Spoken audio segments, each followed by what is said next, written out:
I remember that night with a clarity that still makes my stomach twist. I had decided on a solo camping trip in the mountains, somewhere remote, far from the usual crowded trails. The goal was simple: escape the noise of the city, get some fresh air, and sleep under the stars. I didn't have a strict plan, just a general area I wanted to reach, relying on maps and a compass.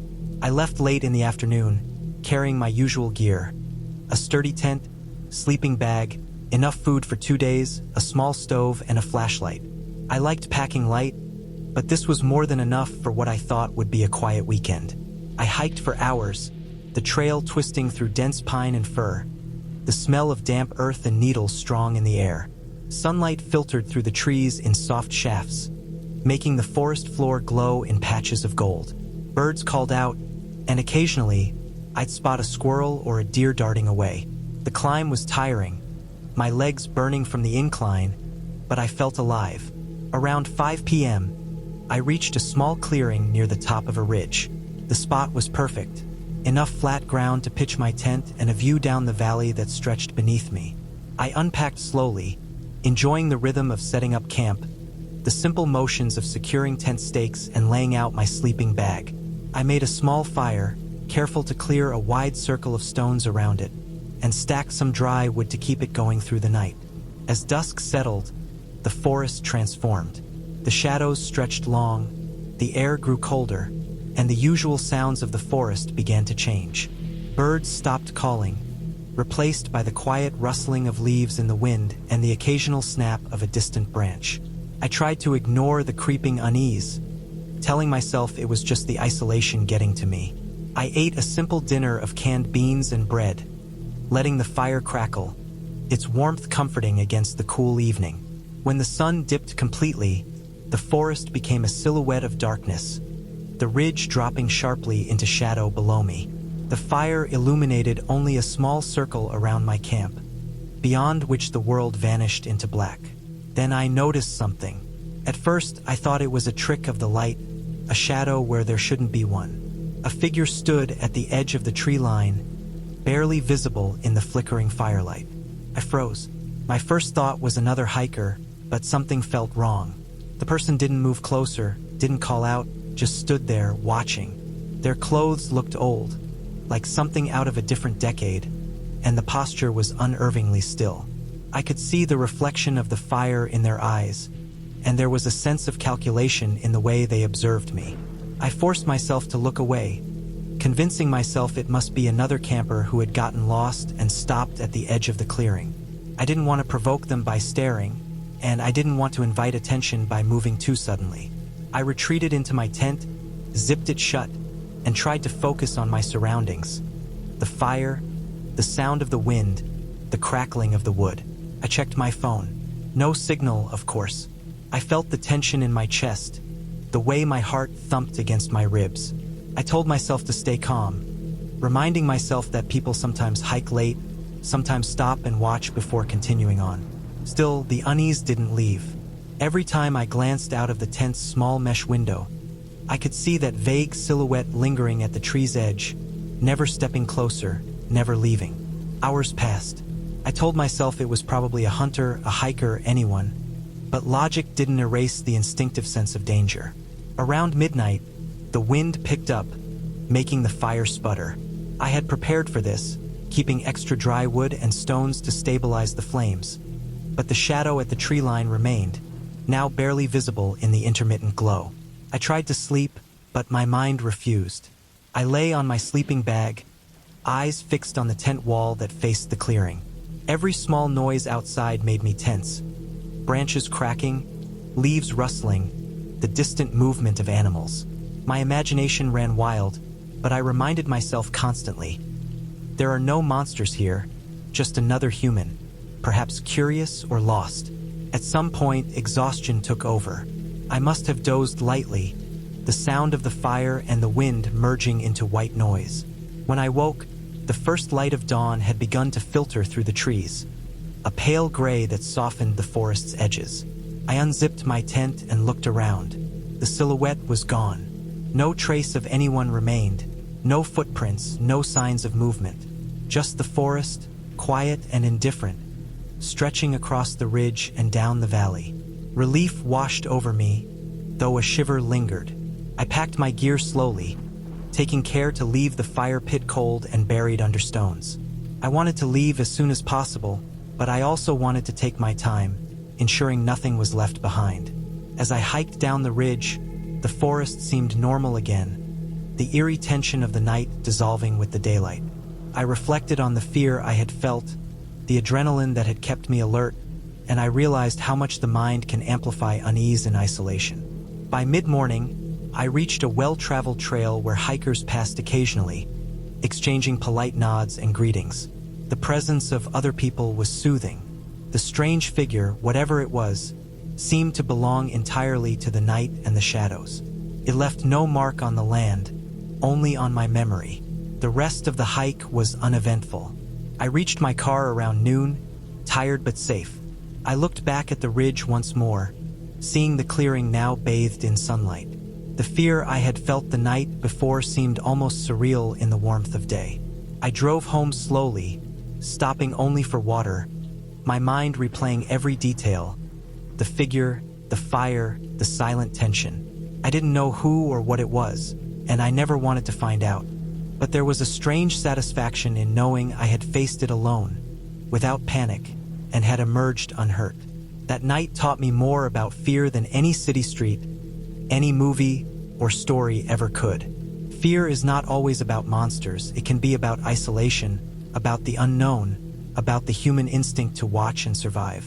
And even in the deepest, darkest wilderness, there is clarity to be found in persistence, preparation, and calm.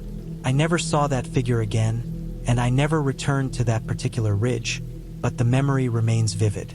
It is a reminder of the real terror that exists in the natural world, not in legends, but in the silent, observing presence of another person, and the raw awareness of being completely alone in the dark. I had planned this solo camping trip for weeks, looking for a place far from other people, somewhere I could be alone with the forest. I drove until the pavement ended, the tires crunching over a gravel road that narrowed and twisted between tall pines. I finally found a clearing large enough for my small tent and parked the van at the edge where the trees created a natural barrier. The light of the late afternoon sun filtered through the branches, creating long, thin shadows that stretched across the ground. The air smelled earthy and damp, with the faint tang of pine needles. I unloaded my gear slowly, setting up the tent on a flat patch of dirt, careful to avoid roots and rocks, and arranged my small stove and backpack beside it. Everything felt deliberate and quiet, the way camping always does in the middle of nowhere. I spent the day hiking the surrounding area, following deer tracks and exploring small rises that offered views of the deeper forest. By evening, the sun was low and the forest cooled quickly. I returned to my site, collected some dry kindling, and started a small fire. The flames cast an orange glow, illuminating the rough texture of the tree bark around me. I cooked a simple meal and watched the shadows stretch and collapse as the fire flickered. Birds had gone quiet, and the usual nighttime insects were just beginning to hum in the undergrowth. The forest was settling, and so was I. Around midnight, I woke to the sound of movement. At first, I thought it was the wind, but it had a weight to it, deliberate, like someone or something was walking through the fallen leaves and low branches. I froze, straining to hear, the fire now a low, sputtering glow. My heart started to beat faster as the sound drew closer, then slowed, as if the forest was holding its breath. I grabbed my flashlight, switching it on to scan the area, and saw the faint outline of footprints in the soft dirt near the clearing. They weren't animal tracks. They were boot prints, large and heavy, heading straight toward the trees at the edge of my sight. I didn't move. I didn't want to, but I also felt I had to see if this was a lost hiker or someone who might be dangerous. The tracks stopped just past the firelight, as if whoever had made them had vanished. I checked the surrounding area with the flashlight, sweeping it slowly across the ground, the trees, and the shadows. Nothing moved. No sound but the quiet crackle of my dying fire and the wind whispering through the branches. My stomach knotted with unease, and I realized how isolated I truly was. I had no cell signal, no other campers nearby, Just me, the tent, and the forest. I tried to rationalize it. Maybe someone had been hiking earlier, someone passing through who didn't see my sight in the dark. I told myself it was nothing, that the forest played tricks at night and shadows made normal things seem strange. I poured water over the embers, letting the fire die completely, and zipped myself into the tent, keeping the flashlight close. Every rustle outside made me tense. Every snap of a branch sounded too deliberate. Sleep didn't come easily. I listened to the occasional call of a distant owl, the creaking of branches overhead, and the steady thump of my own heartbeat. Around 2 in the morning, I heard it again, a deliberate, slow footstep on the dirt outside. I stayed perfectly still, holding my breath, listening. There was no shuffling of leaves, no scurrying sound of animals. This was different. It was a measured, heavy step. I reached for my small pocket knife, keeping it beside me, and waited. The sound moved away slowly, fading into the distance. I could feel my pulse in my ears, the tension in my shoulders like steel wire. I lay awake for the rest of the night, flashlight close, eyes open, ears straining. Every small sound, the rustle of a squirrel, the wind brushing across leaves, the distant trickle of water, made my heart jump. Morning came, and the forest looked completely ordinary. Sunlight streamed through the trees, casting long beams across the dirt and undergrowth. The clearing was untouched, except for my tent and the small fire pit I had made. There were no footprints other than mine, no indication that anyone had been there at all. I examined the area carefully, walking the perimeter of the clearing, checking the surrounding trees and the edge of the path I had used to get there. Nothing. It was as if I had imagined the entire thing. But I knew I hadn't. The heaviness in the dirt outside my tent, the way the air felt different at night, the steps that had stopped at the edge of the clearing. I remembered it all. I packed up my gear slowly, still cautious. I moved deliberately, scanning the tree line as I loaded the van. Every sound seemed louder now, every movement in the underbrush sharper. I drove down the dirt road, eyes on the path ahead, noting where the light caught the edges of tree trunks, the soft curves of the hills, the shadows that moved differently from the branches. I didn't see anyone, no car, no footprints, no sign of the person who had been near my camp. The road curved and twisted, leading me back to the main gravel road, and I felt a strange relief as I drove away from the clearing, the isolation of the forest fading behind me. The experience stayed with me. I couldn't explain it logically, but I knew what I had heard, what I had seen. It wasn't supernatural. There were no ghosts, no spirits, no fantastical creatures. It was human in some form. Someone had been there, someone walking deliberately, moving close to my sight, observing in silence. Whether it was a lost hiker, a traveler seeking shelter, or someone with less benign intentions, I would never know. The memory lingered because it was perfectly ordinary in every way except for its context. An unfamiliar presence in the middle of nowhere. Since then, I've approached remote camping differently. I scout areas during daylight, leave markers of my location, and always keep a clear path to leave if I need to. The memory of that night is vivid, etched into my awareness of the forest, the dark, and the quiet. I remember the feel of the dirt under my hands, the smell of pine and wet earth, the hush of the night settling over the clearing, and the precise moment I realized I was not entirely alone. The forest can be beautiful, it can be quiet and calm, but it can also harbor moments that are deeply unsettling, moments where the ordinary becomes strange. I've returned to camping, but I always respect the silence and isolation. I keep my senses alert, my routes planned, my gear ready. That night taught me something crucial.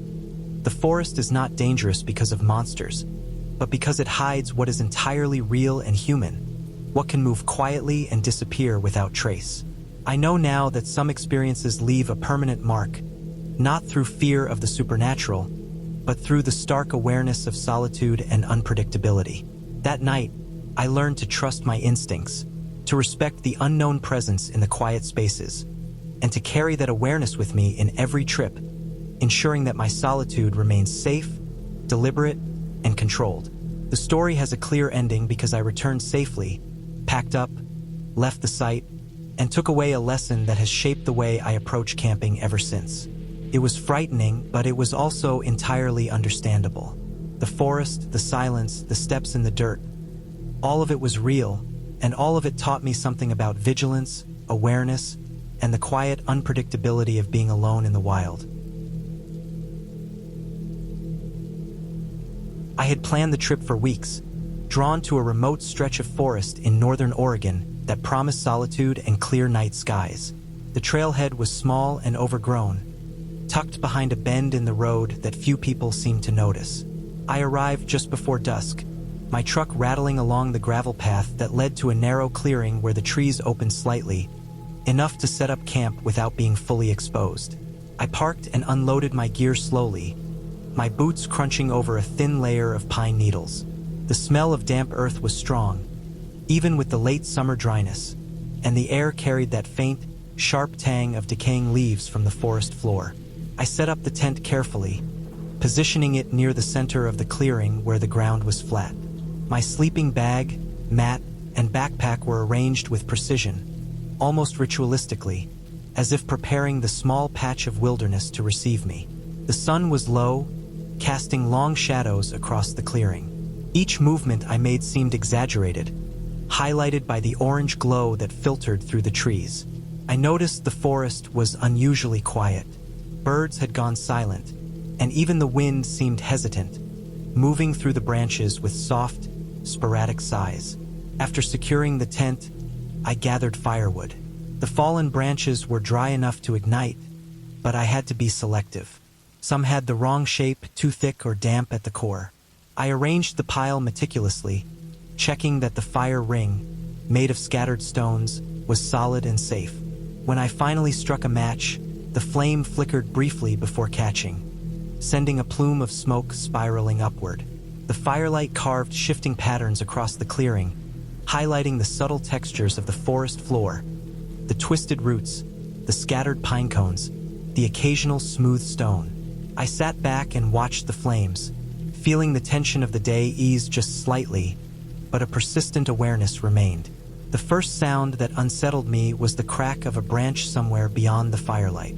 It wasn't the kind of sharp snap a deer makes when startled. It was deliberate, heavier, like someone had stepped on it slowly, testing it. My eyes darted to the edges of the clearing, to the dense line of trees that marked the beginning of the forest. I told myself it was probably a raccoon or a stray deer, but the weight in my stomach didn't ease. The firelight didn't reach far enough to reveal much. The darkness was absolute beyond the fringe of flames, a solid wall of black that absorbed every detail. As I sat, I noticed a shift in the air. The temperature seemed to drop slightly, though the night was mild. The wind picked up briefly, brushing against the trees in sharp, sudden gusts, then stopped entirely. Then I heard it, a rhythm, slow and deliberate, footfalls moving along the perimeter of the clearing. They weren't fast like an animal fleeing. They were careful, measured, almost as if whoever or whatever was out there knew exactly where they were stepping. My pulse quickened, and I caught myself holding my breath, listening. The footfalls circled once, twice, and stopped. Silence returned, heavier this time, pressing in from the darkness. I considered leaving, packing everything up, and heading back down the trail, but something compelled me to stay. I told myself the person might be a hiker, lost or curious, or someone camping farther up the ridge. I stared into the blackness, trying to convince myself I could see movement that wasn't there. The fire's glow threw dancing shadows on the trees, and for a moment I thought one of the shadows detached itself, standing still at the edge of the clearing. I blinked. Nothing. Night deepened. The fire's crackle was the only sound, though it seemed to fluctuate with my heartbeat. Then the footfalls returned, slower this time, deliberate. They weren't random. I could tell from the pattern that whoever was out there was moving around the clearing, tracing its perimeter carefully. Every now and then, I thought I saw a flicker of movement, a figure caught in the shadows between trees. My mind refused to settle on any explanation. I hadn't expected the forest to feel hostile. I had expected silence, isolation, and maybe the occasional animal. Instead, there was a presence, a conscious, patient awareness circling me in the dark. I thought about my options. I had a small camping knife in my belt, but I didn't want to leave the fire. The nearest ranger station was miles down the trail, and my phone had no signal. I couldn't see a way to safely get out without exposing myself. I watched, tense, as the fire flickered and shadows shifted. The figure, or whatever it was, never stepped into the light. I began to notice details in its movements. It was tall, arms hanging loosely, stepping lightly despite the weight its presence implied. It didn't call out, didn't signal, didn't do anything but observe. Hours passed like this. Every time I thought I could rationalize it, the footfalls returned, sometimes closer, sometimes further, always circling. I realized I wasn't imagining it. I could hear leaves crunching, twigs bending, the subtle dragging of something across the forest floor. My mind raced, running through scenarios, imagining what would happen if I lit a flare, if I left the fire, if I made a run for it. But all options felt equally dangerous. Eventually, exhaustion forced me into a restless sleep. I left the fire at a low burn, enough to provide some light but not enough to waste precious wood. I woke intermittently, every time hearing a subtle shift in the darkness. A footstep too close, the faintest scrape of something moving behind the trees. The wind had died completely, and the forest seemed to hold its breath with me. By the time dawn arrived, pale light filtering through the trees, I could see the clearing clearly. The forest beyond looked ordinary, sunlit and calm. There was no sign of anyone, no footprints beyond the faint impressions of deer and squirrels. The feeling of being watched dissipated almost immediately in the morning light, leaving only a cold residue of tension in my chest. I packed quickly, my hands trembling slightly, taking only what I needed and leaving the rest behind. I hiked back down the trail, alert to every sound, every flicker of shadow. The forest seemed benign in the day, the sun burning away the fear that had clung to me all night. When I finally reached my truck, I paused, looking back toward the clearing. It looked like any other patch of forest. I knew rationally that no one had attacked me, no one had harmed me, but the memory of those deliberate, patient footfalls stayed. The presence I had felt, intense, silent, and unwavering, was something I couldn't explain, something that reminded me that even in a place I thought I understood, there could be unknowns that were patient enough to wait and deliberate enough to make you realize just how exposed you were. I drove home slowly, avoiding the forest roads I had taken, my mind turning over every detail. I didn't see anyone else, didn't hear anything further. Yet the impression of that night stayed with me. It wasn't supernatural, it wasn't an attack, and it wasn't a trick of the mind entirely. It was a human awareness, deliberate and cold, circling me in the darkness while I was vulnerable, teaching me a lesson about isolation, attentiveness, and the unexpected ways the wilderness can remind you how small you really are. The experience left me uneasy, but it was definitive. I had survived, I had observed, and I had learned. I never returned to that clearing, and I never stopped remembering the silent footsteps that had followed me through the night. I had been hiking alone for most of the afternoon, following a narrow, overgrown trail that twisted through dense pine and birch. The air was heavy with the scent of wet earth, and the fading sunlight cast long, jagged shadows across the uneven ground. I wasn't aiming for a specific campsite. I just wanted somewhere quiet to set up for the night, away from the weekend crowds that usually filled the more accessible areas. My pack felt heavier than usual, not just because of the food and gear, but because I had been on my feet for hours, my boots squelching in the occasional puddle. The trail finally opened up to a clearing I hadn't noticed on any map. At first, it seemed abandoned, but then I spotted a circle of stones with a blackened center, the remains of a fire pit, and old carvings in the surrounding trees, letters and shapes etched deep into the bark, faded and softened by time. The logs lying around the circle smelled damp and musty, almost rotten, but they were still solid enough to sit on. Despite the unease creeping through me, I set down my pack and began to unpack my tent. It was easy to rationalize. The clearing was sheltered from the wind, enclosed by tall pines, and had enough room for my small tent. I told myself it was just old graffiti and forgotten remnants, nothing more, and that the location was practically a hidden gem. I arranged my gear carefully, laying out the sleeping bag and organizing my small stove and lantern. The air was cooler now, damp with the rising evening mist that coated the leaves and needles, making everything glisten faintly. I took a long look at the carvings, trying to make out letters or symbols, but they were mostly meaningless scratches. Even the fire pit, though cold and wet, carried the faintest hint of ash, as if someone had lit a fire not long ago. As darkness fully settled, I lit my lantern and prepared a simple meal. The silence was almost absolute, broken only by the occasional rustle of branches in the wind or the distant caw of a crow. My friends had backed out at the last minute, leaving me to camp alone, which usually wouldn't bother me, but tonight it added a layer of tension. The isolation felt thicker here, almost pressing in from the surrounding trees.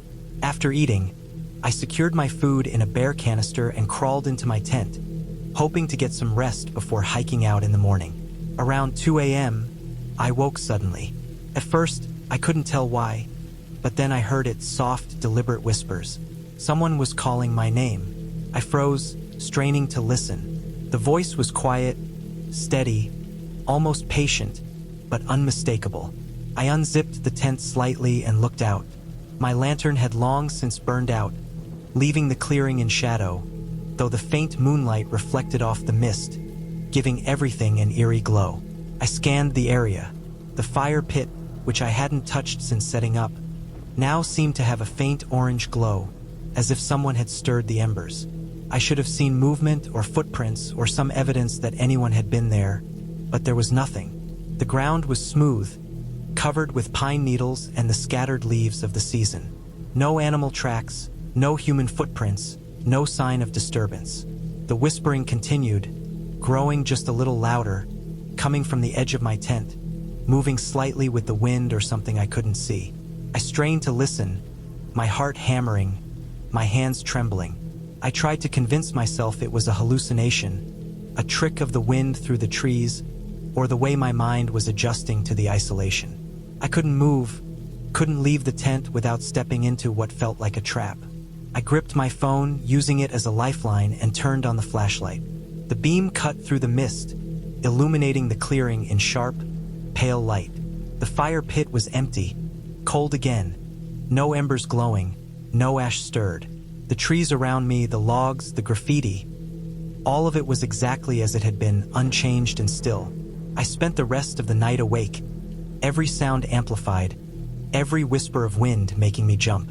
My breathing was shallow, and I kept glancing at the perimeter of the tent, imagining shapes moving just beyond my vision. By morning, the fog had lifted slightly, and the sun was creeping over the treetops. I stepped out cautiously, expecting to see evidence of what had happened overnight, but the clearing had transformed entirely. The fire pit was gone, replaced by a patch of untouched soil. The logs were no longer damp or rotten. They were simply absent, leaving only bare ground. The carvings in the trees had vanished as well, the trunks smooth and unmarked. I walked slowly through the area, checking every inch, my stomach twisting in confusion and fear. There was no debris, no footprints, nothing to explain what I had seen or heard. It was as though the entire campsite had never existed. I packed my gear quickly, my movements automatic, driven by a mixture of adrenaline and disbelief. As I hiked back toward the main trail, I kept scanning the trees and underbrush, expecting to see someone watching, but the forest was empty and silent. I couldn't shake the feeling that I had intruded on something private, something that didn't want to be discovered. The rational part of me kept insisting it had been sleep deprivation or an overactive imagination, but a deeper part, the part that had stayed awake all night gripping my phone, knew the truth was more complicated.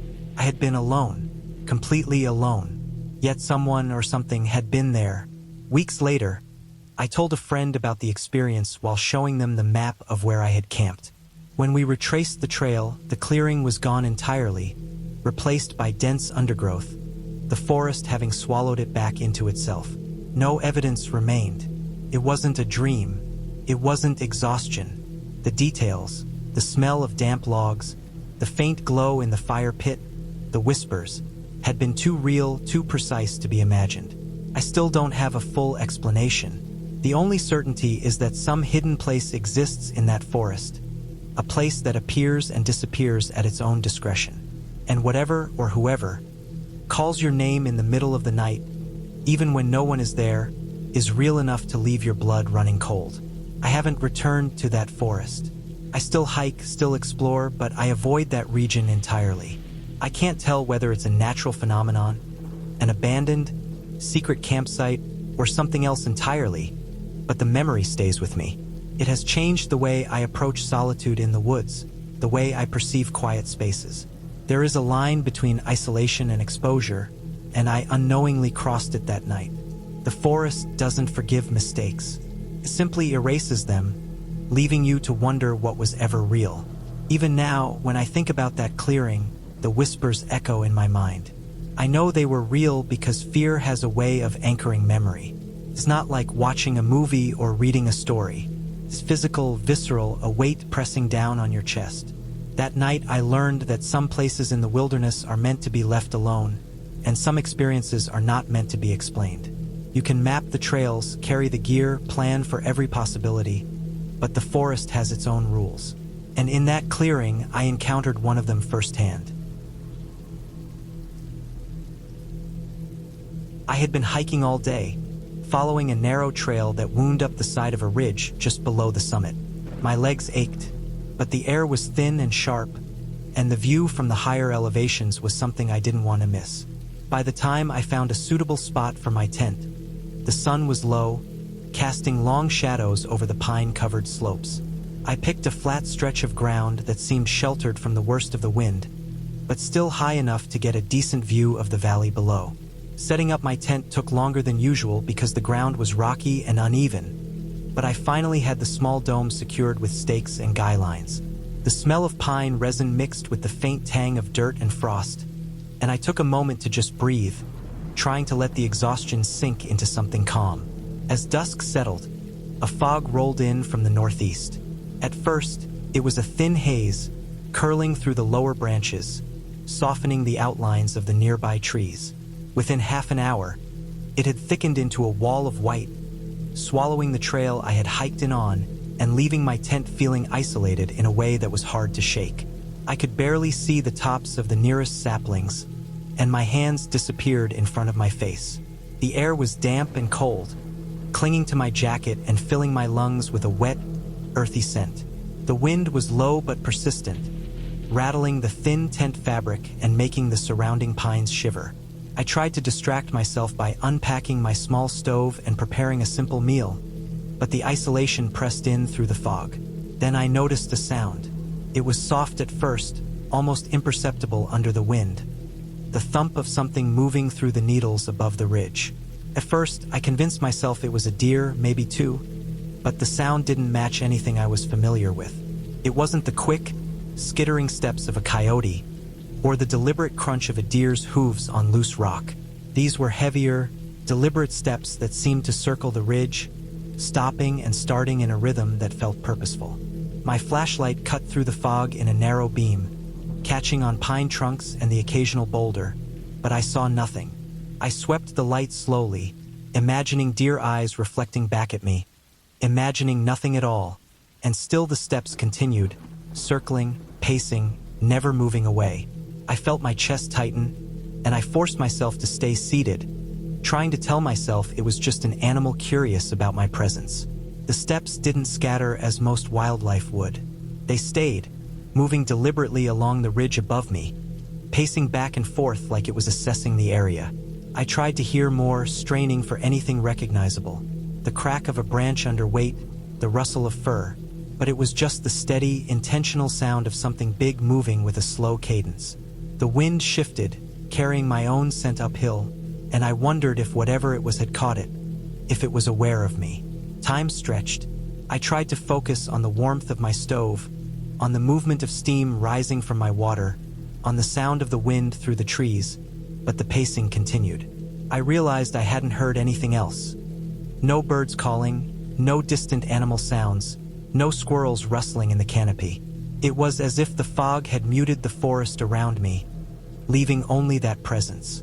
I didn't dare make a sound, didn't dare move my hands out of sight, barely breathing as I listened. Each step seemed to press closer, then retreat, tracing the ridge in a slow, methodical pattern.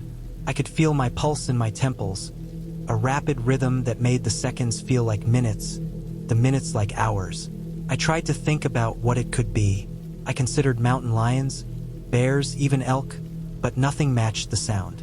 It didn't rush or hesitate, didn't break its rhythm, didn't respond to the wind or my presence. The intelligence of it, or at least the sense that it was aware of me and choosing to move deliberately, was the most unsettling. I felt like I was being observed, like a study subject. My stomach turned, and I realized I hadn't eaten anything, couldn't eat, and didn't want to move.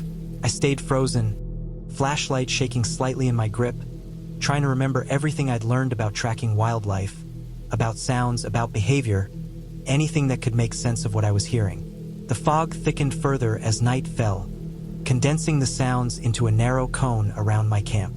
I kept my flashlight low, sweeping in slow arcs, but the fog swallowed the beams almost instantly.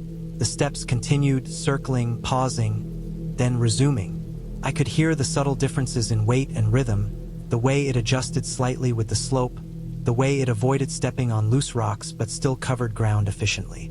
There was no mistake in its movement. It knew the ridge better than I did. Every instinct told me to pack up and leave, but I was afraid to step outside, afraid to make noise, afraid that any action might provoke it.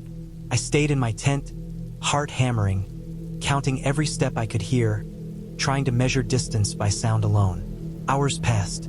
The world outside my tent remained obscured, white and thick with fog. By around 3 a.m., I noticed the steps had stopped. I held my breath, waited, listening to nothing but the wind in the trees and my own ragged breathing. The fog had started to lift slightly, thinning enough that I could make out the slope of the ridge and the shapes of nearby trees. Slowly, carefully, I packed up my tent, stacking my gear and keeping my movements deliberate and silent. When I finished, I stepped outside and shone my flashlight along the ridge. There was nothing visible. No movement, no figure, no animal in sight. I scanned the ground, looking for clues, and that's when I saw the prints. They were deep, wide, and unmistakably not deer. Each step was deliberate, pressed firmly into the earth, spaced in a long stride that suggested something heavy and large. The edges were sharp, not weathered, and the spacing implied a cautious but confident movement across the ridge. I traced them along the contour of the ridge. They circled the area where I had camped, then disappeared toward the north. The pattern confirmed what I had felt. Deliberate pacing, assessment, avoidance of certain areas, a careful, intelligent route through the terrain. There was no evidence of a struggle, no broken branches, just the prints, deep and precise. I stayed there for a long time, staring at them, feeling a mix of relief and unease. The sun was starting to rise, painting the fog in pale gold and revealing the ridge in soft, washed-out colors. Birds had begun to call in the distance, the wind was calmer, and the world slowly returned to normal. I took a final sweep of the area with my flashlight, then put it away and started down the trail. The ridge looked peaceful now, like nothing had happened, but the memory of those steps stayed with me. I have hiked many ridges, slept in many tents, and seen plenty of wildlife, but that night was different. I don't know exactly what it was, and I may never know, but the prints, the pacing, the deliberate presence, and the sense of being observed left a mark on me I can't shake. I left the ridge with the rising sun, and for the first time in years, I understood the full weight of quiet, patient observation in the wilderness. Something alive, aware, and choosing its distance. I still return to the mountains, but I avoid that ridge, and I remember every careful, deliberate step I heard that night.